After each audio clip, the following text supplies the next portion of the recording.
खुलुमबाय बे समाव बडलेण्ड इंखं टेलिभिजननि स्टुडियोआव आं मिथिका नार्जारी दिनैनि गाहाय रादाबफ्राव दङ। गबरटना पुलिस थानानि मोखाङाव ई-रिक्सा ड्राइभार हानजा। बाक्सायाव आबादारिफोरनि गेजेराव हाहाकार, आबादथिलियावनो सेवदों बेलाथि, फाननो हायैनि मोसौनो जाहोदों। सासे आइजोखौ बुथारनायनि दायाव आर्मिनि सासे अफिसारा हमजादों। रौतायाव पुलिस इनकाउन्टार जानाय खौराङा गुबुन महर लादों। दायनिगिरिनि सोलाय दाय गैजायैयासो गावथार जादों। बर' थुनलाइ आफादनि 62थि खुंगा बोसोरसालिया जथुम्मायाव थान्दैफोरनि गोख्रों अजद। आबादारिफोरखौ लानानै माइ जोलैनि सायाव बाक्सा जिल्ला आबाद बिफाननि सांग्रांथि मेल। नलबारिनि घग्राबारनिफ्राय गोमानानै दङ सासे आजिरा मोननाय फोरोंगिरिया। दानिया फैदिनि आबुं रादाबाव।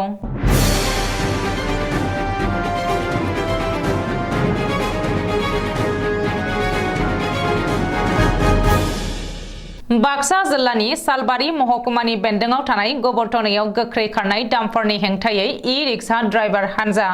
दिनैनिफ्रायनो बरपेटा रडनिफ्राय हायुङारि मानास हाग्रामासिम फैनाय लामायाव गंसेबो डाम्पार सालायनो मोना होननानै जुगुमदों ई-रिक्सा ड्राइभार हानजाया। मख'नो गोनांदि 21 फेब्रुवारि खालारखालि मोनाबिलिनि 9 रिंगासो समाव बाक्सानि सौरागुरियाव गोख्रै खारथायजों फैनाय डाम्पारनि सौनायाव सासे ई-रिक्सा ड्राइभारनि जिउ गोमायो। बेनि उनावनो दिनै बेबायदि गोख्रै खारनाय डाम्पारनि हेंथायै गसंखांदों ई-रिक्सा ड्राइभार हानजाया।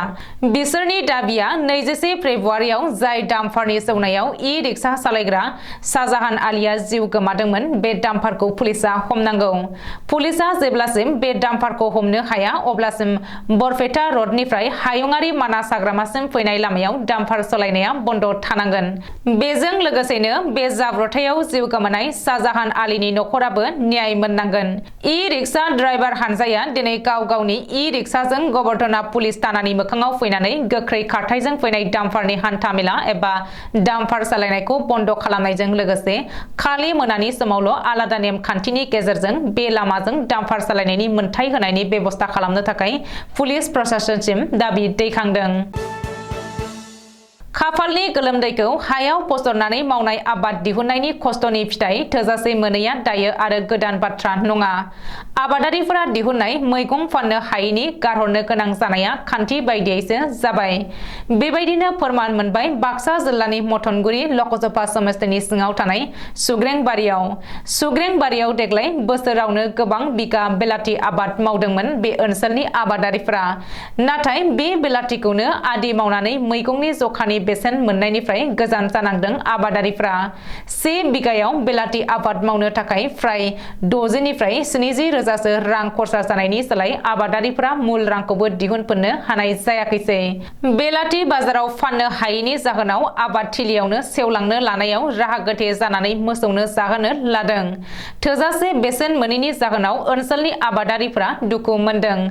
दाहार लानानै मावनाय आबादा दायो ओनसोलनि आबादथिलिनि मैगं आबादा अभिशापनि महर लादों। सनितपुर जिल्लानि तेजपुराव थानाय तेजपुर आर्मी केम्प 4 कर्प्सनि लेफ्टेनेन्ट कर्नेल अमरिन्दर सिंह बालियाखौ शुक्रबार खालि कामरुप पुलिसा एरेस्ट खालामदों।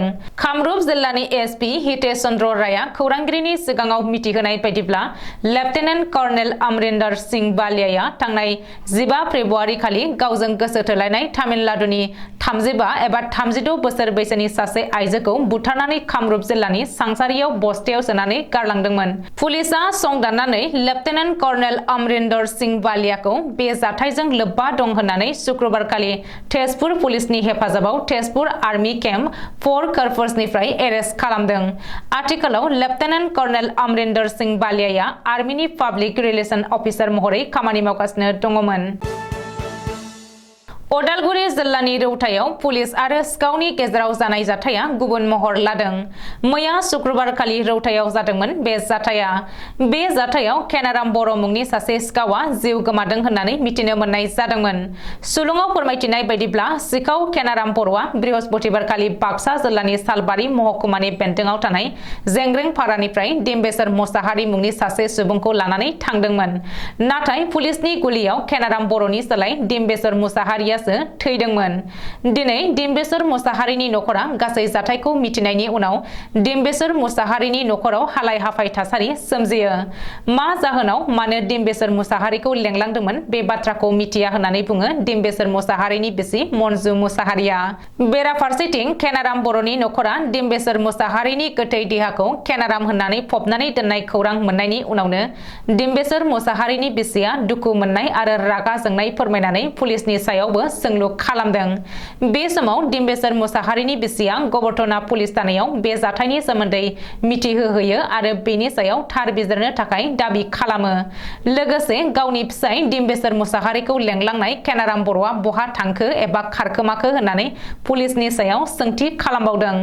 बेनि थाखाय गावनो थार बिजिरनाय नांगौ होननानै डिम्बेश्वर मुसाहारिनि बिसि मन्जुआ बुंदों। कक्राझार जिल्लानि पाटगाव खालायस्रि फोथाराव खुंजानाय बर' थुनलाइ आफादनि खुंगा 62थि बोसोरसालिया जथुम्मायाव दाब दाब जिल्ला आफादफोरनिफ्राय फैनाय थान्दैफोरा थानाय एबा उन्दुनायनि जार्लायाव गोग्लैनांदों। बेनि अनगायैबो खिनाय हासुनायनि एबा खिखरसालियाव दै लांनो थाखाय बाल्थिंनिबो आंखाल जानायनि गोख्रों अजद थान्दैफोरनिफ्राय सिखांदों। थानो एबा उन्दुनो थाखाय बे गोजां बोथोरनि सुहाबनाय गुसु समावबो हायाव तिलफार बनानै थान्दैफोरखौ थानो एबा उन्दुनो होदों होननानै थान्दैफोरनि अजद। जेबो खालामनो हाथाराब्लाबो खमसे खम माइ जिगाब होयोब्लाबो जागौमोन होननानै जथुम्मायाव बाहागो लाहैनाय थान्दैफोरा बुंसोलायदों आरो खुंफुं आफादनि सायाव दुखु मोननायखौ फोरमायदों सासे थान्दैया। बे बिथिङाव नोजोर गोग्लैयो दि खुंफुं आफादनि मावथि एबा बिबानगिरिफोरा गावबा गावनि मावनांगौ बिबानाव गोहैलो जानाया सोराङाव बेरखांदों। बाक्सा जिल्लानि आबाद मावख'आव जिल्ला आबाद बिफाननि बानजायनायाव आबादारिफोरखौ लानानै गोग्गो जोलै माइ आबादनि सायाव सांग्रांथि मेल खुंनायजों लोगोसे जोलैबो राननानै होदों आबाद बिफाना। बाक्सा जिल्लानि सिङाव थानाय गुबुन गुबुन ओनसोलनि आबादारिफोरा बे सांग्रांथि मेलाव बाहागो लाफैनायखौ नुनो मोनदों। बाक्सा जिल्ला बेंगिरि मासान्दा मेगदालिन पार्टिना बाहागो लानानै मेलेलट माइ आबादनि सोमोन्दै आबादारिफोरनि सिगाङाव बिबुंथि लाखिनायजों लोगोसे आबादारिफोरनो मिलेट माइनि जोलैखौबो राननानै होनायखौ नुनो मोनो। मख'नो गोनांदि बे सांग्रांथि मेलाव बाहागो लाफैनाय गासै सा 50 जन आबादारिफोरनो मिलेट माइनि जोलैखौ राननानै होनाय जायो होननानै बुंथियो बाक्सा DAO दुलाल दासआ।